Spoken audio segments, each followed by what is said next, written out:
বিশ্বব্যাপী যারাই স্বৈর শাসন প্রতিষ্ঠা করে তাদের মধ্যে একটা মিল আছে। তাদের পালিয়ে যাওয়া, তাদের শাসন কাজের যেই নানান রকম অত্যাচার নিপীড়ন তার মধ্যে কিন্তু বেশ মিল আছে। তো তেমন এই যে সিরিয়ার প্রেসিডেন্ট বাশার আল আসাদ তিনি যে পালিয়ে গেলেন, তার এখন কিন্তু আস্তে আস্তে বের হচ্ছে বাংলাদেশের শেখ হাসিনার অনেক শাসনের সঙ্গে মিল পাওয়া যাচ্ছে। তেমন একটা ঘটনা তুলে এনেছে কালবেলা পত্রিকা। সেখানে শিরোনাম হচ্ছে, হাসিনার মতো বাশারেরও ছিল গোপন আয়নাঘর। আয়নাঘর মানে বুঝতে পারছেন যে অন্ধকার ঘর, সেখানে গুম করে নিয়ে আসা ব্যক্তিদেরকে ভরে রাখা হতো, তাদেরকে আলোর মুখ দেখতে দেওয়া হতো না। কোথায় তারা আছে তারা নিজেরাও বুঝতে পারতেন না এবং কাউকে জানানো হতো না, গোপনে রাখা হতো। এইভাবে মাসের পর মাস বা বছরের পর বছর তারা পড়ে থাকতেন। কেউ যদি মারাও যেত তাহলে সেই লাশের কোনো হদিশ থাকতো না, আর বেঁচে গেলে তারা যতদিন বেঁচে থাকবেন ওইভাবেই তারা পড়ে থাকবেন। এটাই হচ্ছে মানে বাংলাদেশের যে আয়নাঘর, সেই আয়নাঘর 5ই আগস্টের পর উন্মোচিত হয়েছে।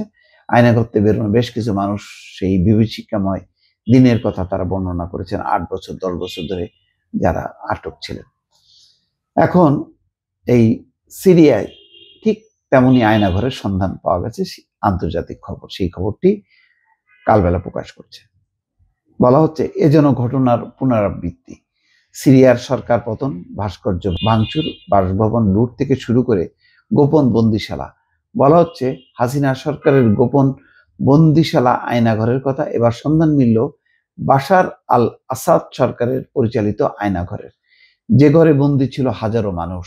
বিদ্রোহীরা দামেস্ক দখল করার পর সামনে এসেছে সেই বন্দিশালা। বাশার আল আসাদ সরকারের পতনের পরপরই বিভিন্ন কারাগার থেকে হাজারো মানুষকে মুক্তি দেওয়া হয়। মুক্ত হয়েছে অনেকে। আন্তর্জাতিক সংবাদ মাধ্যমের কাছে যেভাবে নিজেদের অভিজ্ঞতা বর্ণনা করেছেন তাতে মনে হয়েছে এ যেন আরেক আয়নাঘর। মানবাধিকার সংগঠন সিরিয়ান নেটওয়ার্ক ফর হিউম্যান রাইটসের তথ্য অনুযায়ী আসাদের কারাগারে অন্তত 1,36,614 বন্দী ছিলেন। সিরিয়ার কারাগারগুলো ছিল মানে বাশার আল আসাদের রেজিমকে টিকিয়ে রাখার অন্যতম মূল স্তম্ভ। মানে বিরুদ্ধবাদী যেই তাদেরকে ঢুকায় রাখবে, দেখেন তাদের মধ্যে প্রায় 1.5 লাখ ছিল এরকম বিরুদ্ধবাদী যাদেরকে ঢুকায় রাখছে। মানবাধিকার সংগঠন হিউম্যান রাইটস ওয়াচ জানিয়েছে সিরিয়ার সরকারি আটক কেন্দ্রে তীব্র নির্যাতন, অনাহার, প্রহার এবং রোগের ব্যাপক প্রমাণ আছে। একে মানবতা বিরোধী অপরাধ হিসেবে উল্লেখ করেছে হিউম্যান রাইটস ওয়াচ। আল জাজিরার এক প্রতিবেদন থেকে জানা যায় মুক্তি পাওয়াদের এক নারী এখনো ভয়ে তার আসল নাম প্রকাশ করেননি। ছদ্মনামে হালা জানান 2019 সালে হামার একটি চেক পয়েন্ট থেকে তাকে আটক করা হয়। পরে সন্ত্রাসবাদের অভিযোগে অভিযুক্ত করা হয় এই নারীকে। সে সময় হাজার হাজার সরকার বিরোধীর উপর একই অভিযোগ আরোপ করেছিল বলে জানান তিনি। এরপর আলেপ্পোতে নিয়ে বিভিন্ন কারাগারে বন্দি রাখা হয়েছিল হালাকে। আলাপ্পোর শহরের বিভিন্ন কারাগারে তাকে রাখা হয়েছে। নিজের কারাবন্দি জীবনের নির্মম স্মৃতিচারণ করে ওই নারী বলেন, তাকে নাম ধরে ডাকা হতো না, শুধু নম্বর দিয়ে ডাকা হতো। তারই সঙ্গে বন্দী ছিলেন এক কিশোরী, যিনি বাশার আল আসাদ বাহিনীর নির্যাতনের কারণে মাত্র 16 বছর বয়সেই মারা যান। এই সময় মুক্তিদাতাদের প্রতি কৃতজ্ঞতা জ্ঞাপন করে হালা বলেন এটা যেন তার নতুন জন্ম। বাশার আল আসাদের কারাগার থেকে মুক্তি পাওয়া আরেক বন্দী 49 বছরের বয়সী সাফি আল ইয়াসিন বলেন, বন্দী হওয়ার আগে উত্তর পশ্চিম সিরিয়ার উপকূল শহর বানিয়াসে নৌকা তৈরির কাজ করতেন। তিনি বলেন 2011 সালে সিরিয়ার বিপ্লবের সময়কার এক বিক্ষোভে অংশগ্রহণের অভিযোগে 31 বছর সাজা হয়েছিল তার। এর মধ্যে সেই সাজার অর্ধেক পার করে ফেলেছেন। বিগত 14 বছর ধরে তিনি সিরিয়ার কারাগার নেটওয়ার্কের বিভিন্ন স্থানে তীব্র শারীরিক নির্যাতন ও বছরের পর বছর মানসিক যন্ত্রণার শিকার হয়েছেন।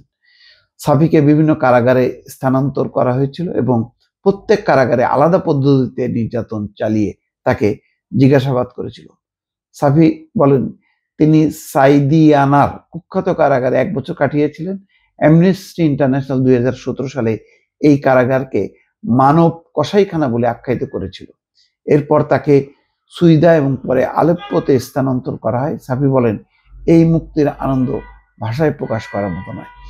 তারপরে আমি বলবো যে কারাগার তো কারাগার, কারাগারে অনেক মানুষ থাকে, একে অন্যের সাথে কথা বলতে পারে, দেখা সাক্ষাৎ হয়, কিন্তু আয়নাঘর তো আরো ভয়ঙ্কর। গোপন কুঠুরি, গোপন জায়গা, ছোট্ট জায়গার মধ্যে ঢুকায় রাখলো, অন্ধকার ঘর, মানে কখন দিন কখন রাত আপনি বুঝতে পারবেন না। সেটা আমার মনে হয় যে সিরিয়ার এই কারাগারের থেকেও আয়নাঘর আরো ভয়ঙ্কর। দর্শক ভালো থাকবেন, আল্লাহ হাফেজ।